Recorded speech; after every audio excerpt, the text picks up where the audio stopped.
नमस्कार दोस्तों, मैं हूं यश तिवारी। आप देख रहे हैं क्रिकेट फटाफट का 476वां एपिसोड। आज 10 दिसंबर की तारीख है और रोज की तरह आज भी आईपीएल के हवाले से दिन भर की 10 बड़ी खबरें लेकर हम हाजिर हैं। देर नहीं करते, सारी खबर बताऊंगा क्योंकि कुछ ऐसा कर दिया है डेविड वार्नर ने जिसके बारे में शायद हमने कभी सोचा नहीं था। तो एंड तक वीडियो को देखें, वीडियो को लाइक और शेयर जरूर कीजिए। अगर आप भी आईपीएल 2022 का बेसब्री से इंतजार कर रहे हैं तो लाइक का बटन नीचे हिट कर दीजिए। थोड़ी सी फैनगिरी लाइक के बटन पर दिखाई और चैनल को सब्सक्राइब नहीं किया है ना तो सब्सक्राइब भी कीजिए और बेल आइकन भी दबाइए। चलो दोस्तों, शुरुआत करते हैं इस वीडियो की आज दिन भर की पहली बड़ी खबर के हवाले से। तो ये रिपोर्ट आ रही है सौरव गांगुली को लेकर। सौरव गांगुली ने एक बड़ा बयान दिया। ये बयान विराट कोहली की कैप्टेंसी को लेकर दिया है। सौरव गांगुली ने बीसीसीआई और खुद के हवाले से ये साफ कर दिया कि उन्होंने तो भाई पहले ही बोला था विराट कोहली से कि टी20 की कप्तानी मत छोड़ो। उन्होंने कहा है कि भाई वो तो चाहते थे कि विराट कोहली आगे भी टी20 की, भारत की टी20 की कप्तानी करे, लेकिन विराट खुद छोड़ने के लिए अड़ गए थे। यहां से उन्होंने वो सारी चीजों पर विराम लगा दिया कि भाई आखिर विराट ने कप्तानी क्यों छोड़ी। उन्होंने साफ कह दिया कि भाई हमारी तरफ से तो कोई दिक्कत नहीं थी, मतलब साफ है कि विराट खुद गए थे। अब विराट ने सही करा या गलत, ये तो आप बताइए कमेंट बॉक्स में। आगे बढ़ते हैं, दूसरी बड़ी खबर की बात करते हैं। तो भाई गूगल ने कुछ ऐसा एक आंकड़ा निकाल दिया है जो शायद आईपीएल फैंस को बहुत ज्यादा खुश कर देगा।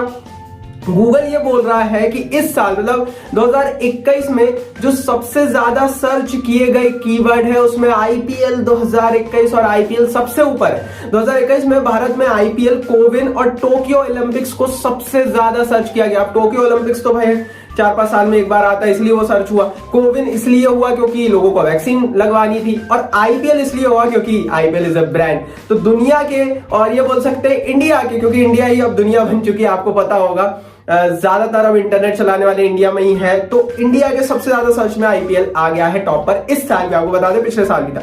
आगे बढ़ते हैं दोस्तों, बात करते हैं दिन भर की तीसरी बड़ी खबर की। तो ये रिपोर्ट एडम गिलक्रिस्ट के हवाले से आ रही है।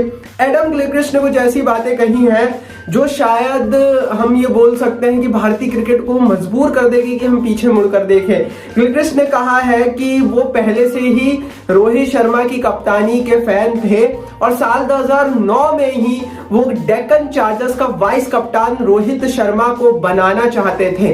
जी हाँ दोस्तों, ये क्लियरिटी और इस बात की पुष्टि उस समय डेक्कन चार्जर्स में खेलने वाले एक पुराने स्पिनर ने भी कर दी है।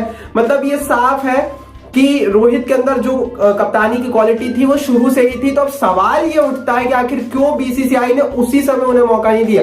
2009 और 2022 दोस्तों बहुत लंबा समय होता है। 13 साल तक रोहित शर्मा सिर्फ आईपीएल में अलग अलग टीमों में घूमते रहे, कहीं फिर मुंबई में आप कप्तानी करते रहे। भारत की कप्तानी क्यों नहीं मिली, ये बड़ा सवाल है। इसका जवाब आप कमेंट बॉक्स में दीजिए। आगे बढ़ते हैं दोस्तों, बात करते हैं दिन भर की चौथी बड़ी खबर की। तो पंजाब किंग्स के हवाले से रिपोर्ट है। पंजाब किंग्स ने टैलेंट स्काउट्स हायर किए हैं। विजय हजारे ट्रॉफी शुरू होने वाली है और इस ट्रॉफी के लिए जो है टैलेंट स्काउट्स जो है इनका चयन किया गया है। ये करेंगे क्या ये भी बता देता हूं। दरअसल दोस्तों जो प्लेयर्स खेलेंगे उसमें से इन टैलेंट स्काउट्स का काम होगा उन प्लेयर्स को चुनना, उन लोकल अनकैप्ड खिलाड़ियों को, घरेलू क्रिकेटर्स को चुनना जिन पर पंजाब मेगा ऑक्शन में बोली लगा सके। तो पंजाब अब टैलेंट स्काउट के राह पर जाएगी और ये अनिल कुंबले का प्लान है। कितना सफल होता है ये तो समय बताएगा। आगे बढ़ते हैं दोस्तों, बात करते हैं दिन भर की पांचवी बड़ी खबर की। इंडिया साउथ अफ्रीका के लिए भारत की टीम का ऐलान हो गया है और इंडिया की जो स्क्वाड का ऐलान हुआ है 18 मेंबर स्क्वाड का ऐलान हुआ है। और जैसा कि कल मैंने आपको बता दिया था, ना अक्षर पटेल ना ही जडेजा इनका चयन हुआ है। तो एकदम अलग सी स्क्वाड दिख रही है। हनुमा विहारी की एंट्री हुई, लगातार सवाल उठाए थे। तो पूरी स्क्वाड आप अपनी स्क्रीन पर देख पा रहे हैं। टेस्ट मैचों के लिए 18 मेंबर स्क्वाड है।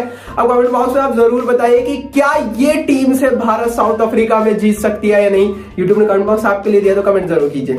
आगे बढ़ते हैं दोस्तों, बात करते हैं दिन भर की छठवीं बड़ी खबर की। तो आरसीबी, लखनऊ, अहमदाबाद सब देखते रह गए, एसआरएच वाले भी देखते रह गए और पॉन्टिंग ले उड़े। जी हाँ, डेविड वार्नर को। डेविड वार्नर दिल्ली कैपिटल्स के हवाले से खेल सकते हैं। स्पोर्ट स्टार की खबर है ये। रिपोर्ट यह है कि रिकी पॉन्टिंग ने राब्ता किया है, बातचीत की है डेविड वार्नर से। वो चाहते हैं कि डेविड वार्नर नीलामी में आ जाए, वो स्पेशल पिक ना हो। और अगर डेविड वार्नर नीलामी में आ जाते हैं तो दिल्ली कैपिटल्स की टीम एक बड़ा खजाना उन पर खोलने के लिए तैयारी कर रही है। रिकी पॉन्टिंग ने यह बात रखी है डेविड वार्नर से कि अगर आप नीलामी में आते हैं तो हम आपको 20 करोड़ रुपए तक, वार्नर को 20 करोड़ रुपए तक मिलने के लिए भी एक सीजन की तैयारी कर रही है दिल्ली की टीम। जाहिर है वार्नर कितना बड़ा प्लेयर है, एक जमाने में दिल्ली डेयरडेविल्स की टीम में खेल भी चुके हैं वार्नर। ये सबको पता है। तो अब क्या दूसरी टीमें भी एक्शन लेगी कुछ इसी तरह का जैसा पॉन्टिंग ने लिया है? आप अपनी राय इस पर कमेंट बॉक्स में लिखिए। और पॉन्टिंग ने ये किया है सही है गलत है ये भी बताइए। चलिए दोस्तों आगे बढ़ते हैं, बात करते हैं दिन भर की सातवीं बड़ी खबर की। तो राशिद खान के हवाले से रिपोर्ट है, बिग बैश लीग चल रही है और राशिद खान एक नए और खतरनाक अवतार में फिर T20 डोमेस्टिक क्रिकेट में दिखे हैं, क्योंकि बिग बैश लीग में इनका खतरनाक प्रदर्शन जारी है। मेगा ऑक्शन से पहले अगर ये इस तरह की प्रदर्शन दे रहे हैं, स्पेशल पिक से पहले इस तरह का प्रदर्शन दे रहे हैं, मतलब ये हिंट कर रहे हैं कि भाई बहुत बड़ी कुछ बोली इन पर लग सकती है, क्योंकि इन्होंने सब खिलाड़ियों के, बाकी टीमों के सबके कान खड़े कर दिए।